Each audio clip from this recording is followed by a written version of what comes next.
नमस्कार, स्वागत है एक बार फिर से आदि शंकर एकेडमी के ऑनलाइन प्लेटफॉर्म पे। आशा करता हूँ आप सभी स्वस्थ होंगे, तंदुरुस्त होंगे। पिछली 2 कक्षाओं में हमने समास को पढ़ा, आज भी हम समास को पढ़ने जा रहे हैं। समास की यह तीसरी कक्षा है। पिछली कक्षाओं में हमने समास का सामान्य परिचय देखा, उसके बाद समास के भेद देखे, जिसमें हमने अव्ययी भाव समास को पढ़ा और उसके बाद हमने तत्पुरुष के बारे में जाना। देखिए, एक चीज़ मैं आपको पहले भी बार बार बता रहा हूँ, इस चीज़ को आप समझिए, क्योंकि जब आप परीक्षा देते हैं, है ना, चाहे पीएससी हो, चाहे नेट हो, जेआरएफ हो, वर्ग 1, वर्ग 2, वर्ग 3, कहीं पे भी आप हिंदी जब पूछी जाती है तो मैंने आपको रचना के आधार पर शब्दों को पढ़ाया था। किसके आधार पर? रचना के आधार पर। और रचना से तात्पर्य क्या है? शब्द का निर्माण करना। एक तरीके से अगर मैं कहूँ तो शब्द निर्माण ही क्या कहलाता है?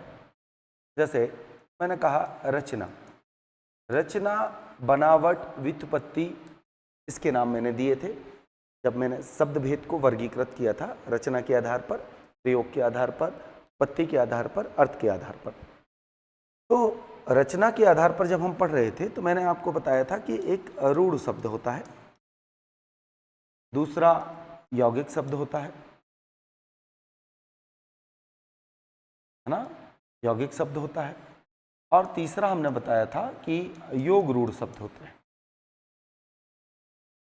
तो रूढ़ शब्द ऐसे होते हैं जिनके खंड करने पर वह अर्थविहीन हो जाते हैं, उनके कोई अर्थ नहीं निकलते हैं।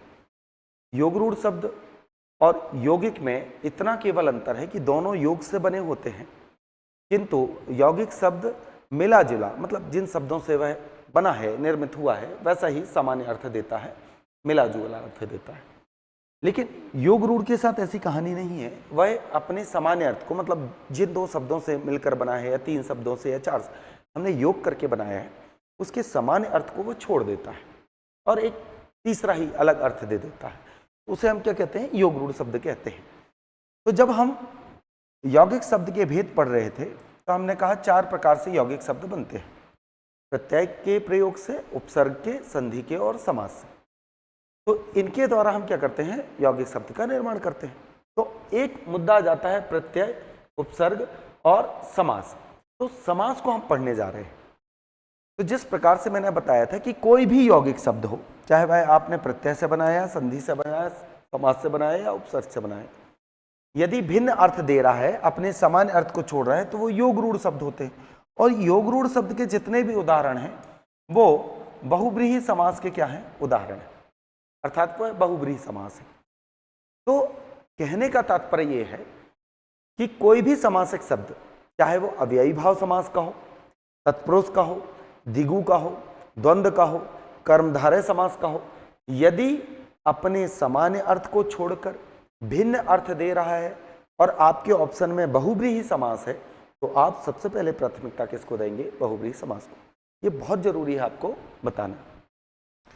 चलिए थोड़ा सा रिवीजन कर लेते हैं कि हमने क्या पढ़ा था अव्ययी भाव समास में और तत्पुरुष समास में, उसके बारे में हम चर्चा कर लेते हैं। चलिए, पदों के आधार पर 4 प्रकार के ही समास होते हैं, ये भी याद रखिएगा। उत्तर पद प्रधान के दोनों, मतलब तीनों समास, तत्पुरुष के अंदर कर्म और द्विगु आ जाते हैं, इसलिए उत्तर पद प्रधान है। तो सबसे पहले हमने चर्चा की थी अव्ययी भाव समास की। किसकी चर्चा की है? अव्ययी भाव समास। अव्ययी मतलब जिसका व्यय न हो, अर्थात आविकारी शब्दों से निर्मित समास अव्ययी भाव समास कहलाता है। इसका पूर्व पद प्रधान होता है। अव्यय पद पूर्ण, और ये पूर्ण लिखा है, सुधारना था, सुधारा नहीं है। तो अव्यय पद पूर्ण और नाम पद पूर्ण। तो अव्यय मतलब अविकारी, पद पूर्ण, पद मतलब शब्द, अव्यय पद से पूर्ण हो जो, उसे अव्ययी भाव, जैसे यथाशक्ति, यथाशीघ्र, यथा अनुसार, यथाक्रम, ऐसे आप प्रयोग करते हैं। नाम पद से तात्पर्य है कि कई बार हम संज्ञा, सर्वनाम, विशेषण आदि से, दोनों पद कैसे देखेंगे आपको, या तो संज्ञा मिल जाएगा या तो सर्वनाम, विशेषण, कई बार क्रिया भी मिल जाता है, क्रिया विशेषण ही मिल जाता है। जैसे मैंने कहा धीरे धीरे, मोहन धीरे धीरे चलता है, तो ऐसे। तो धीरे धीरे क्या है? अव्यय पद पूर्ण है। लेकिन मैंने कहा सुनते सुनते थक गया, सुनते सुनते मतलब सुनने के बाद सुनना, तो सुन क्या है? धातु शब्द है, क्रिया से बना है, ऐसे। तो 2 प्रकार के समास पाए जाते हैं। विग्रह करने के बाद हमें पता चलता है, जैसे घर घर मतलब प्रत्येक घर। फिर हमने तत्पुरुष के बारे में बड़ी विस्तृत चर्चा की और सबसे पहले हमने इन दोनों को छोड़कर हमने पढ़ा लुप्त कारक चिन्ह के आधार पर 6 प्रकार की पढ़ी। द्वितीय तत्पुरुष समास से लेकर सप्तमी तत्पुरुष समास अर्थात कर्म तत्पुरुष समास से लेकर अधिकरण तत्पुरुष समास तक हमने अध्ययन किया। अध्ययन में हमने यह पाया कि इन समास के निर्माण करते समय कारक चिन्हों का लोप होता है।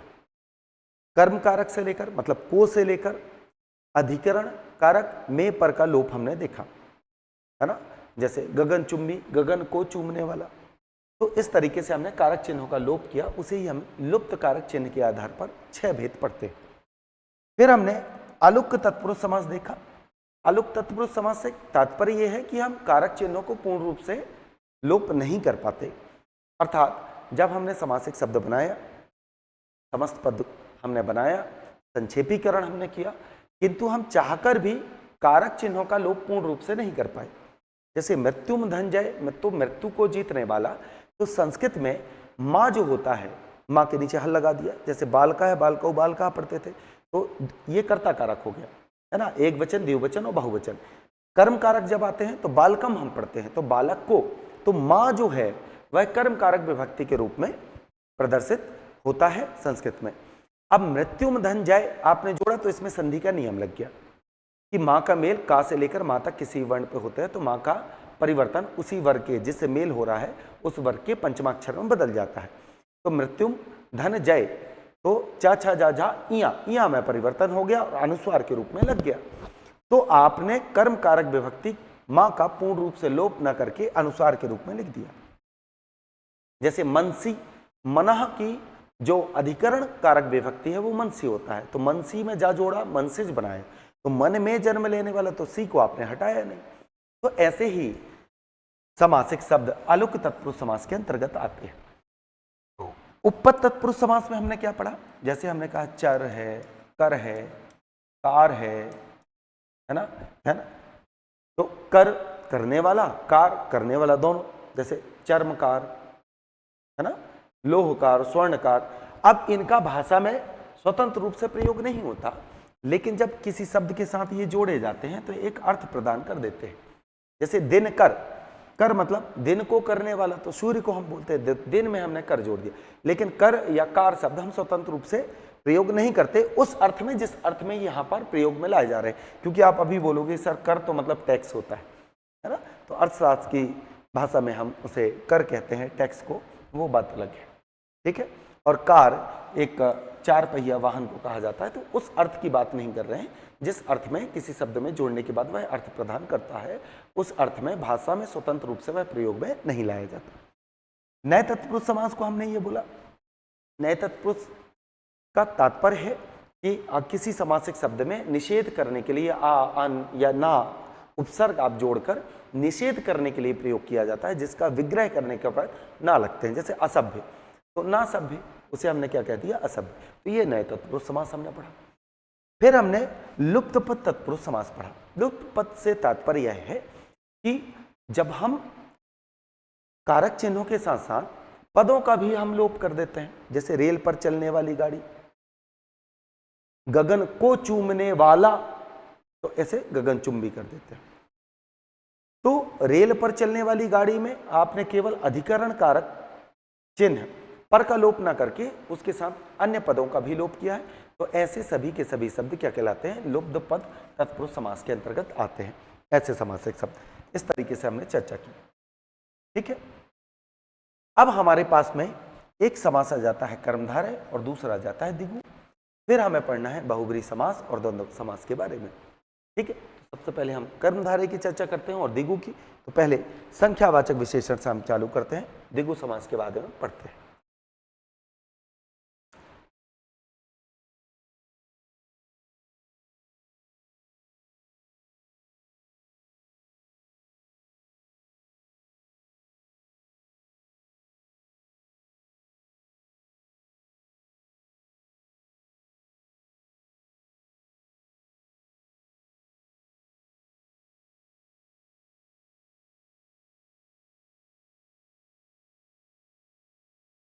चलिए,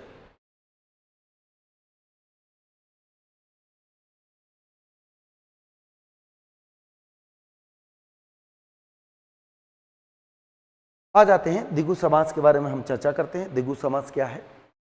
तत्पुरुष का ही उपभेद है, किंतु हम इसे स्वतंत्र रूप में भी पढ़ते हैं। द्विगु समास से अगर कभी भूल जाओ तो द्वि का मतलब क्या होता है? द्वि, द्वि मतलब दो, इसका अर्थ क्या होता है? दो।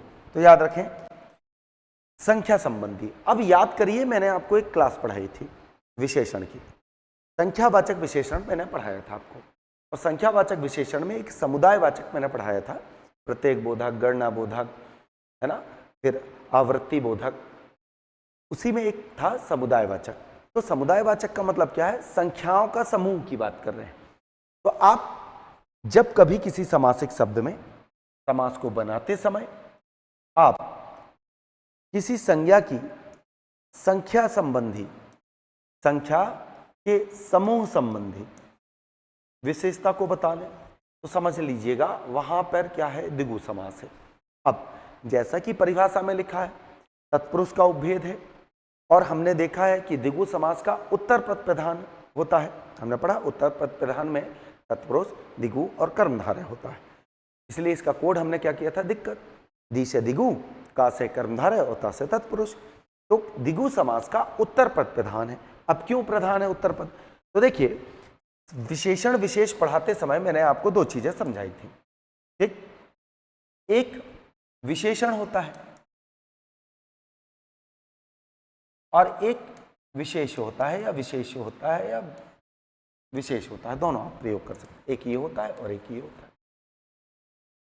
तो मैंने आपको, अगर आपने क्लास नहीं की है तो जाके एक बार पहले आप क्लास देख लो विशेषण की, संख्यावाचक विशेषण, विशेषण विशेष देख लीजिए, तो आपको बहुत अच्छे समझ में आएगा। बिल्कुल आसान है। एक है विशेषण, दूसरा है विशेष। प्रधानता किसकी है? सपोज आप एक स्टेज पे खड़े हो और कोई मुख्य अतिथि को बुलाया है, तो मुख्य अतिथि के संबंध में आप बहुत सारी चीजें बोल रहे हो, है ना, कि आज हमारे बीच में एक हमारे समाज के, हमारे क्षेत्र के यशस्वी, जुझारू, कर्मठ, ईमानदार। अब ये जो शब्द आप प्रयोग कर रहे हो उस व्यक्ति को विशेष बनाने के लिए प्रयोग कर रहे हो, ताकि वो आए तो सब खड़े हो जाएं, क्योंकि भाई महान व्यक्ति आ रहा है। तो विशेषण शब्दों का प्रयोग करके आप किसी संज्ञा को क्या बनाते हो? विशेष बनाते हो। तो प्रधानता किसकी होगी? इसकी, विशेष की। इसलिए द्विगु समास का पूर्व पद संख्यावाचक विशेषण होता है। पूर्व पद क्या होता है? संख्यावाचक विशेषण, और उत्तर पद विशेष अर्थात संज्ञा होती है, जो जिसको हमने विशेष बनाया। इसलिए प्रधानता किसकी होती है? इसकी होती है। और यह गौण होता है, अर्थात छुपा हुआ अप्रधान। प्रधानता इसकी है भाई, इसको विशेष बना रहे हैं क्योंकि मुख्य अतिथि के रूप में बनाया है। ऐसे तो समझिए, जब आप किसी समासिक शब्द को बनाते हो और पहला पद, पूर्व पद संख्यावाचक विशेषण हो जाए और उत्तर पद विशेष हो, उसी की विशेषता बताई जा रही है, इस स्थिति में उत्तर पद प्रधान होता है। ऐसा समास क्या कहलाता है? द्विगु समास कहता है।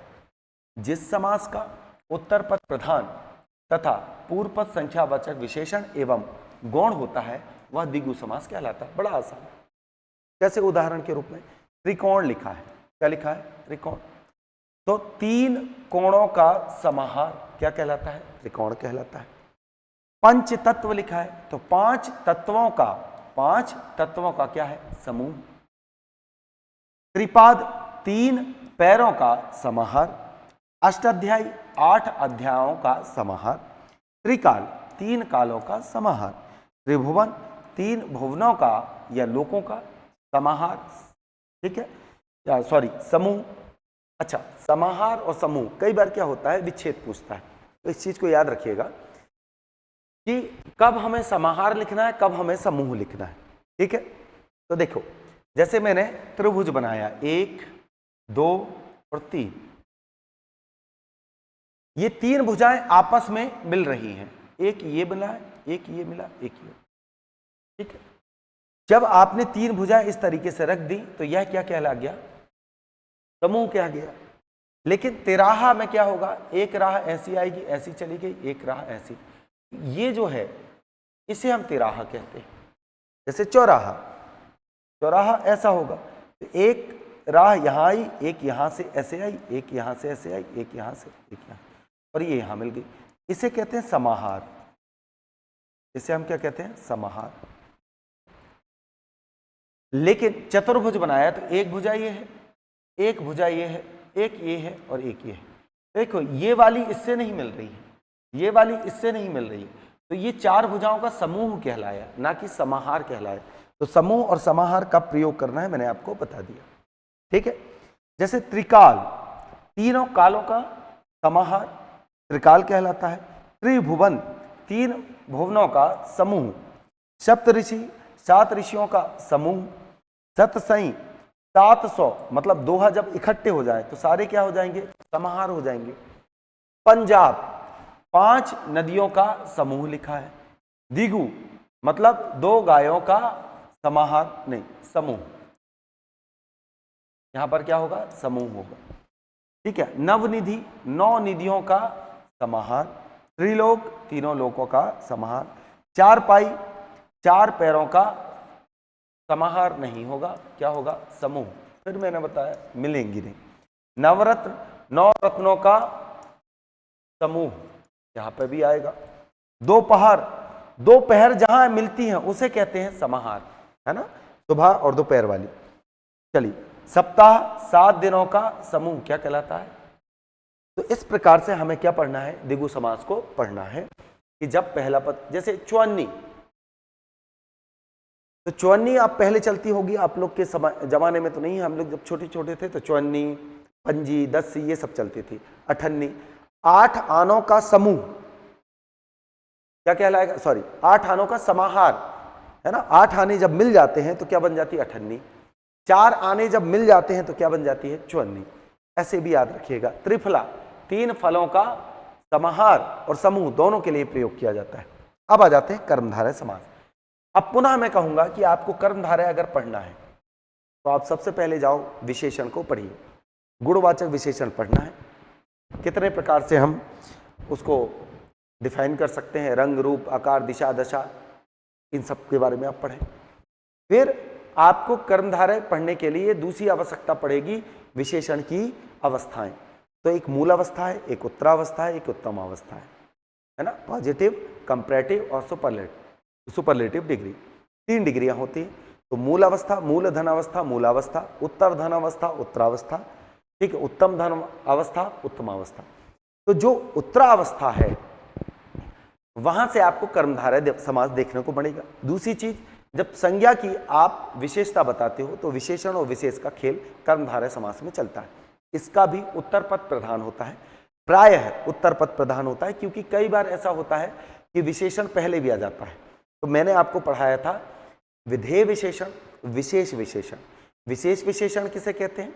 जब संज्ञा जिसे आप विशेष बना रहे हो उसके पहले विशेषण शब्द का आप प्रयोग करते हो तो उसे हम विशेष विशेषण कहते हैं। और जब आप विशेष अर्थात संज्ञा शब्द के बाद विशेषण शब्द का प्रयोग करते हो तो उसे हम विधेय विशेषण कहते हैं। तो इसलिए विशेषण शब्द कई बार संज्ञा के आगे और कई बार पश्चात भी आ जाता है। उसी प्रकार तुलना करते समय कई बार जिसकी तुलना की जाए वह पहले, कई बार जिसकी तुलना की जाए वह बाद में आ जाता है। हालांकि इसका उत्तर पद ही प्रधान होता है, पर कई जगह देखने को मिलता है। तो उत्तर पद प्रधान समास है, ठीक है, याद रखिएगा। लेकिन सबसे बड़ी जो विशेषता है कि वह समास जिसमें 2 पदों में विशेषण, विशेष, उपमान, उपमेय का क्या होता है? संबंध होता है। देखिए, यह कर्मधारय समास, पहली चीज कि उत्तर पद प्रधान होता है। कैसा होता है? उत्तर पद प्रधान, मतलब बाद वाला पद प्रधान होगा। दूसरी चीज कि इसके पूर्व पद और इसके पूर्व पद और उत्तर पद में एक संबंध होता है, 2 संबंध होते हैं। या तो विशेषण और उत्तर पद विशेष होगा, या तो उपमान और उपमेय होगा। हालांकि इसको मैं आपको कब पढ़ाऊंगा? और डेप्थ में जब हम उपमालंकार पढ़ेंगे। ठीक है, समझिए। तो मैंने कहा जिस समास का उत्तर पद क्या होता है, प्रधान होता है, और पूर्व पद और उत्तर पद में पहला या तो विशेषण विशेष या तो उपमान उपमेय का क्या होता है, संबंध होता है। ये दो चीजें हैं, समझिए। लिखा है विशेष क्या होता है, जिसकी विशेषता बताई जाती है, हमने विशेषण पढ़ा था, ठीक है। विशेषण क्या होता है, जिस शब्द विशेष से विशेष की विशेषता अर्थात संज्ञा शब्द की विशेषता बताई जाती है, उसे हम विशेषण कहते हैं।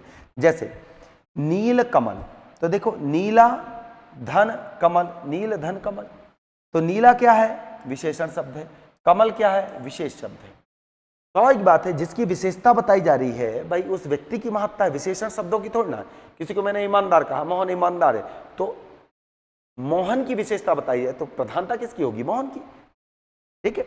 दूसरा है उपमेय और उपमान। उपमेय का मतलब क्या है, जिसकी समानता, अब मान के चलो तुलना कर रहे हो कि मोहन श्याम जैसा ईमानदार है, मोहन श्याम जैसा, तो विशेष कौन है, जिसकी तुलना की जा रही है ना, किससे की जा रही है, उसे उपमान कहेंगे। तो मान दिया जाता है, याद रखिएगा।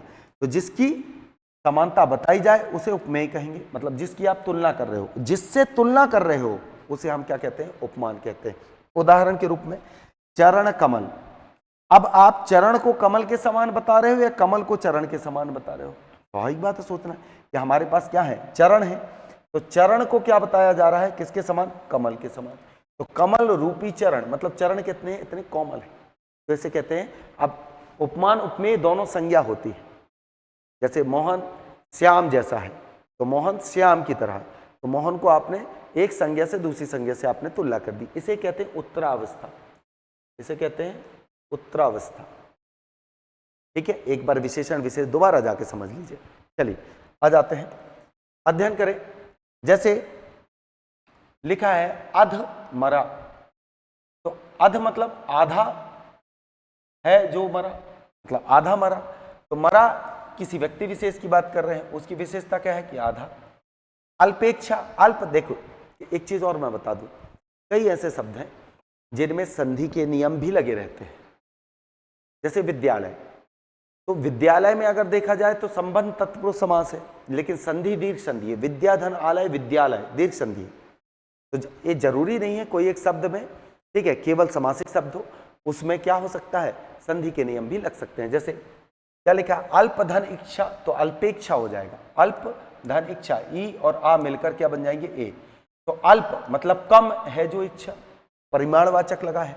कदाचार, कदाचार मतलब क्या होता है, कुत्सित है जो आचार, है ना।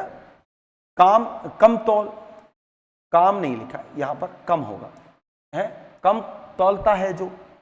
कृष्ण सर्प, कृष्ण है जो सर्प, अर्थात काला है जो सर्प, है ना। कुलक्षण, कु का मतलब होता है बुरा, कुक्षण होगा यहाँ पर ना, कु मतलब बुरा, कु है जो लक्षण, ठीक है। काली मिर्च, काली है जो मिर्च, ऐसे आपको अध्ययन करना पड़ेगा। कुलक्षण मतलब, कु मतलब बुरा, ठीक है, लक्षण मतलब आपकी आदतें जो बुरी हो, ठीक है। गतांक, अब जैसे अब मैंने एक शब्द लिखा यहां पर पीतांबर, क्या लिख दिया, पीतांबर, विग्रह क्या होगा, पीत है जो अंबर, अर्थात पीला है जो वस्त्र, पीत का मतलब पीला, अंबर का अर्थ क्या होता है, आच्छादित करना। क्योंकि शरीर को वस्त्र ने आवृत किया हुआ है, ढका हुआ है, इसलिए वस्त्र को भी हम अंबर कहते हैं। तथाकथित हम कहते हैं कि आसमान जो है पृथ्वी को ढके हुए, इसलिए आसमान को भी हम क्या कहते हैं, अंबर कहते हैं। तो अंबर का अर्थ होता है आच्छादित करना, आवृत करना, है ना। चूंकि यहां पर किसके संदर्भ में, वस्त्र के संदर्भ में अंबर का प्रयोग किया गया है, तो पीतांबर का अर्थ क्या है, पीला है जो वस्त्र, ठीक। अब यहां पर एक चीज याद रखिए, ये तो हो गया कर्मधारय समास, लेकिन यह एक किसी व्यक्ति वस्तु स्थान के लिए भी रूढ़ हो सकता है। तो याद रखिएगा इसका विग्रह होगा पीत है जिसके अंबर, अर्थात विष्णु जी या विष्णु भगवान। अब किसी व्यक्ति, मतलब भगवान विष्णु ने इतने पीले कपड़े पहने कि उन्हें पीतांबर कहा जाने लगा। तो यह मूल रूप में क्या है, कर्मधारय समास है, लेकिन अपने सामान्य अर्थ से हटकर क्या करने लगा, विशेष अर्थ देने लगा, तो कर्मधारय समास होते हुए भी ये कहां चला गया, बहुव्रीहि में चला गया। यही एक परिभाषा है। ठीक है, तो इस तरीके से देखें, दुर है आचरण, तो आपको केवल विशेषण विशेष उपमान उपमेय में आपको देखना है फर्क। ठीक है, अब आ जाते हैं, अगला समास है हमारे पास में द्वंद्व समास। क्या होता है द्वंद्व समास? द्वंद्व का मतलब होता है लड़ाई, ऐसे याद रखो। द्वंद्व मतलब लड़ाई, लड़ाई, दोनों शब्दों में लड़ाई, तू आगे कि मैं आगे, तू जीते कि मैं जीते, द्वंद्व हो गया, ना कोई जीत रहा है ना कोई हार रहा है। ये लड्डू लू की, दोनों पदों की प्रधानता क्या कहलाता है, द्वंद्व समास। ठीक है, जैसे माता पिता, बताओ किसको चुनोगे?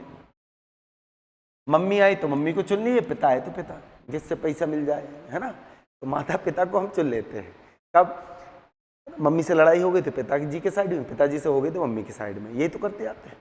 तो माता और पिता, तो यहां देखिए इनका विग्रह करते समय हम और तथा या का प्रयोग करते हैं। तो मैंने आपको समुच्चय बोधक पढ़ाया था, तो संयोजक और वियोजक दो चीजें पढ़ाई थी। तो द्वंद्व समास का मतलब है कि जब आप दोनों पद प्रधान हो और योजक चिन्ह को हटाने के बाद संयोजक और वियोजक का आप प्रयोग करते हो, और तथा या ऐसे प्रयोग होते हैं।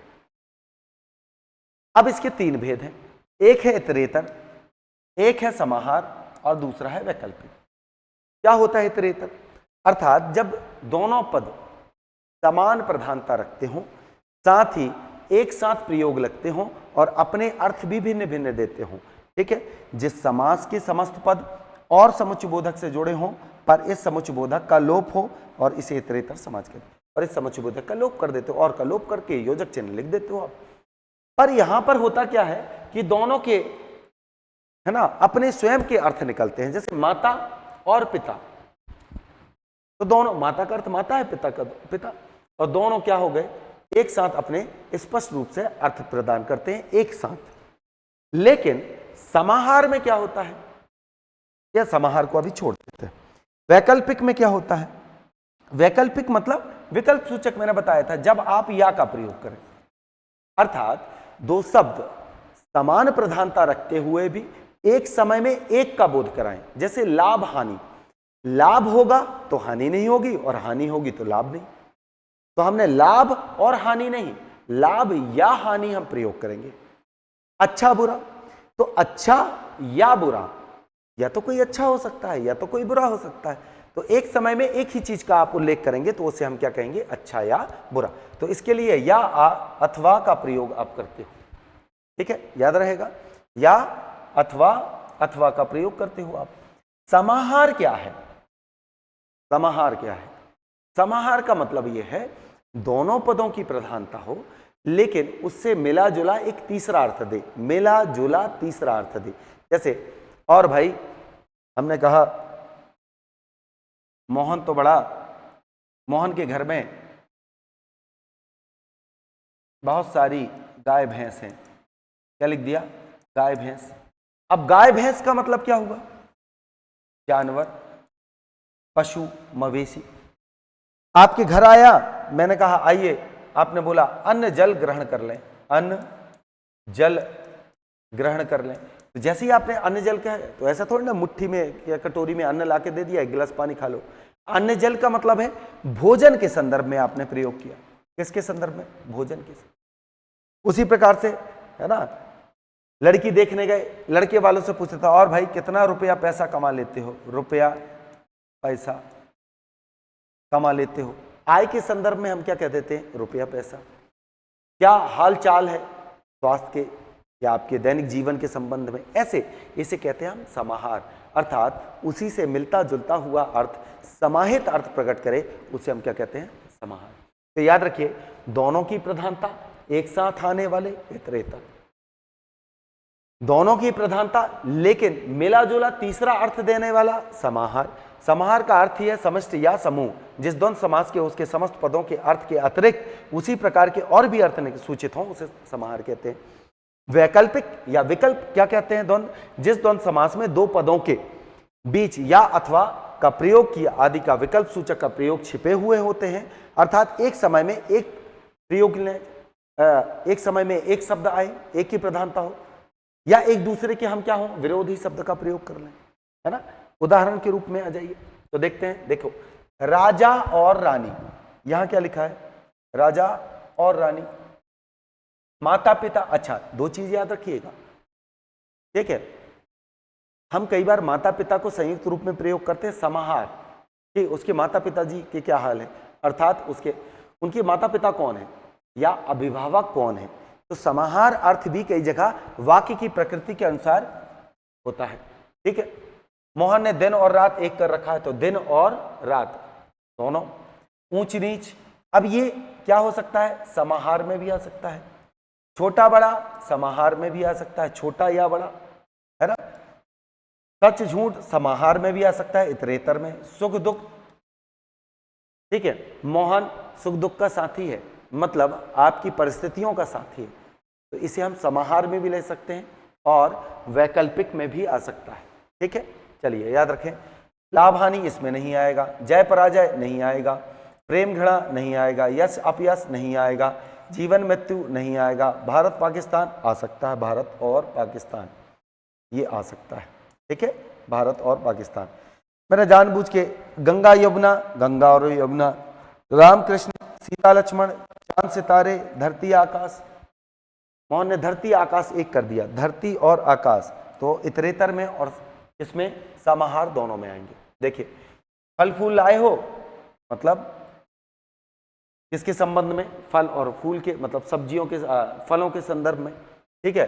दूध पानी, सोना चांदी, है ना, धातु के संदर्भ में। घर बार, परिवार के संदर्भ में। खान पान, उसके रहन सहन के संदर्भ में। आना जाना, ठीक है, उसके आवागमन के संबंध में। पढ़ाई लिखाई के संबंध में, पढ़ना लिखना, है ना, बोलना सुनना, देखना समझना, सोना जागना, हंसना रोना, चलना फिरना, उठना बैठना, है ना, गाना बजाना, तो ये समाहार है। अब यहाँ आते हैं माता या पिता, विकल्प सूचक में भी मैंने कहा तुम माता या पिता को ला सकते हो, तो यह विकल्प सूचक में भी प्रयोग होगा। गुरु या शिष्य, दोनों में से कोई एक आ सकता है। धन धान्य, इंद्रलोक, ये बिल्कुल नहीं आएगा, इंद्रलोक, ठीक है। चलिए गंगा यमुना विकल्प में नहीं आएगी, रामकृष्ण नहीं आएगा, सीता लक्ष्मण नहीं आएगा, चांद सितारे आ सकता है, ऐसे। लाभ हानि आ सकता है। अच्छा बुरा विकल्प, अच्छा या बुरा, भला बुरा, कोई भला हो सकता है या बुरा हो सकता है, तो या इस तरीके से आप पढ़ेंगे। ये लिखी हुई थी टेबल ऑलरेडी, जानबूझ के गलत लिखा है ताकि आप इससे काट सको कि कौन किस में आएगा। हालांकि इतने डेप्थ में नहीं पूछा जाता, लेकिन पूछ लिया तब के लिए अच्छा है, कॉन्सेप्ट को समझें। अब आते हैं बहुब्रीहि समास। कुछ नहीं करना है, अगर आपको बहुब्रीहि को समझना है तो मैं आपको कहता हूं, आप जितने परिवार बहुमुखी प्रतिभा के जितने भी धनी हैं वो सब लगा दो, आप बहुब्रीहि समास के उदाहरण है। योग रूढ़ शब्द, तो आप जितने भी देवी देवताओं के नाम याद कर लें, है ना, भोलेनाथ की स्तुति आप करते हो, श्री राम जी की स्तुति करते हो, है ना, श्री रामचंद्र के पालु भज मन हरण भव भय दारुण, जब आप पढ़ोगे तो उसमें जितने नाम आए सब लगा दो, बहुब्रीहि समास है ना। अंबक शब्द जोड़ लो, अक्षी शब्द जोड़ लें, है ना, पाणी शब्द जोड़ लो, आप जितने शब्द आ जाए अंत में सब लगा दो, बहुब्रीहि समास है ना, भगवान के। आप अगर याद करने में दिक्कत होती है तो मैं आपको पहले ही बताया था, अभी पुनः बता देता हूं। जब आप जल के पर्यायवाची आपको याद करना है, जा जोड़ दोगे, जल के पर्यायवाची याद कर लीजिए, जा जोड़ दीजिए, कमल के पर्यायवाची बन जाएंगे, सब बहुब्रीहि समास है। दा या फिर धर जोड़ दें आप जल के पर्यायवाची में, जितने पर्यायवाची हैं आप याद कर लीजिए, और दा या धर जोड़ दीजिए, बादल के पर्यायवाची हैं, सब बहुब्रीहि समास है।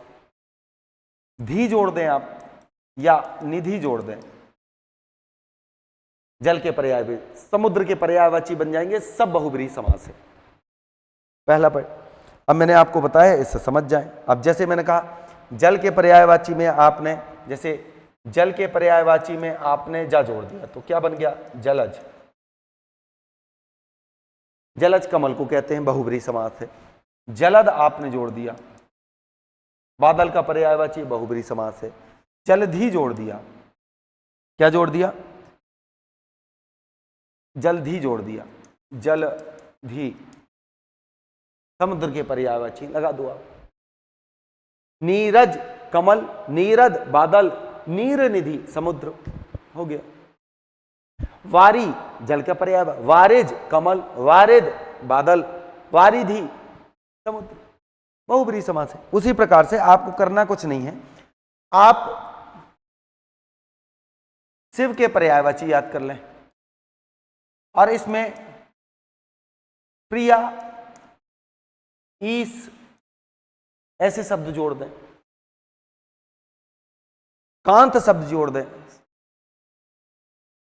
सॉरी कांता शब्द जोड़ दें। क्या जोड़ दें? कांता शब्द। इक्वल टू पार्वती, ये सब बहुब्रीहि समास है। आप विष्णु जी के पर्यायवाची लोग, विष्णु जी के पर्यायवाची, इसमें प्रिया जोड़ दें, ईश जोड़ दें, बराबर लक्ष्मी जी के पर्यायवाची, सब बहुब्रीहि समास है। उल्टा कर दें इसको, तो यदि मैं इसको उल्टा कर दूं, ठीक है, आप लक्ष्मी जी के पर्यायवाची में कांत जोड़ दें, प्रिय जोड़ दें, है ना। उसी प्रकार से पार्वती जी के पर्यायवाची में आप क्या जोड़ दें? कांत जोड़ दें, प्रिय जोड़ दें, क्या बन जाएंगे? शिव जी के पर्यायवाची बन जाएंगे। सब बहुब्रीहि समास है। बहुत सारी ट्रिक है, लेकिन आपको पढ़ना पड़ेगा, समझना पड़ेगा, आ जाते हैं। कर्मधारय समास क्या है? सॉरी, बहुब्रीहि समास क्या है? वह समास जिसका अन्य पद प्रधान होता है, मतलब दोनों पद अप्रधान होते हैं। पंक धन जा, पंक मतलब कीचड़ होता है, जा मतलब जन्म लेने वाला, तो कीचड़ में केंचुए भी जन्म लेते हैं, बहुत सारे पादप भी जन्म ले लेते हैं, पौधे भी आ जाते हैं। जलज, जल में मछली भी जन्म लेती है, केंचुए, पादप, बहुत सारे कीटनाशक। लेकिन जलज या पंकज, जल में जन्म लेने वाला, और पंख अर्थात कीचड़ में जन्म लेने वाला, किसको कहा जाता है? कमल को। तो यह किसके लिए रूढ़ है? कमल के लिए। अर्थात अपने समान अर्थ को छोड़कर भिन्न अर्थ दे दे, वह क्या कहलाता है? बहुब्रीहि समास कहलाता है। अर्थात यदि आप उपसर्ग उपसर्ग से आप शब्द जोड़कर बनाएं, जैसे मैंने कहा अन धन अंग, अनंग, अनंग मतलब जिसके अंग नहीं है, अनंग मतलब बिना अंग के, बिना अंग वाला, तो बिना आ गया, होना चाहिए क्या? अव्ययी भाव समास। लेकिन अनंग कहा जाता है कामदेव को। किसको कहा जाता है? कामदेव को। तो यह बहुब्रीहि समास हो गया, विशेष अर्थ रख रहा है, समझ में आ गया। प्रत्यय से, जैसे हल धन धर, हल तो किसान भी रखता है, लेकिन हलधर किसको कहा जाता है? बलराम जी को। उसी प्रकार से कई अर्थ निकलते हैं। जिस शब्द का अगर मैं कहूं दोनों पद जो अर्थ दे रहे हैं उनसे भिन्न तीसरा अर्थ दे दे, बहुब्रीहि समास से। इतना याद रखिएगा, बहुब्रीहि दो शब्दों से मिलकर बना है। बहु मतलब एक से अधिक अर्थ, ब्रीहि मतलब क्या होता है? ब्रीहि का अर्थ होता है किसी चीज को निषेध करना, किसी के लिए रूढ़ करना। अर्थात बहुब्रीहि दो शब्दों के मेल से बना है, बहु धन ब्रीहि। बहुब्रीहि जिसमें बहु का अर्थ बहुत सारे अर्थों और ब्रीहि का अर्थ होता है निषेध करने वाला, अर्थात बहुत सारे अर्थों का निषेध कर दे जो ऐसा समास, ऐसी प्रकृति रखने वाला समासिक शब्द क्या कहलाता है? बहुब्रीहि समास कहलाता है। अब उदाहरण के रूप में आप देखोगे ढेर सारे, घर में सब में लॉकडाउन में भर भर खाना खाया, पेट बड़ा हो गया, सबके लंब बड़ा, उदर पेट हो गया, लेकिन गणेश जी को कहते हैं लंबोदर। तो आपको ऐसे याद रखना पड़ेगा, बहुत सारे हैं, तो इनको आप पूरा एक एक करके लिख लें, समझें, और आप अपनी किताबों में लिखें कि किस तरीके से इनका विग्रह होगा, किस तरीके से हम कार्य कर सकते हैं। आगे देखोगे फिर है इंदु शेखर। आप इंद्र के पर्यायवाची याद कर लें, पार्वती जी के, शिव जी के, जितने भी देवी देवता हैं पंकज के, है ना, अर्थात कमल के, आप पर्यायवाची याद करोगे सारी चीजें आ जाएंगी, है ना। तो ये सारे मैंने आपको लगभग एग्जाम्पल लिखे हुए हैं, और ट्रिक में पर्यायवाची पढ़ाते समय मैं आपको बता दूंगा, ठीक है। तो आज की कक्षा हम यहीं समाप्त करते हैं। हमारी समास की कक्षा पूर्ण रूप से समाप्त हो चुकी है। आशा करता हूं आपको ये सेशन बहुत अच्छा लगा होगा। ठीक है। और लगभग जितने डाउट है मैंने क्लियर कर चुके हैं, जितने भेद हो सकते हैं मैंने बता दिया है।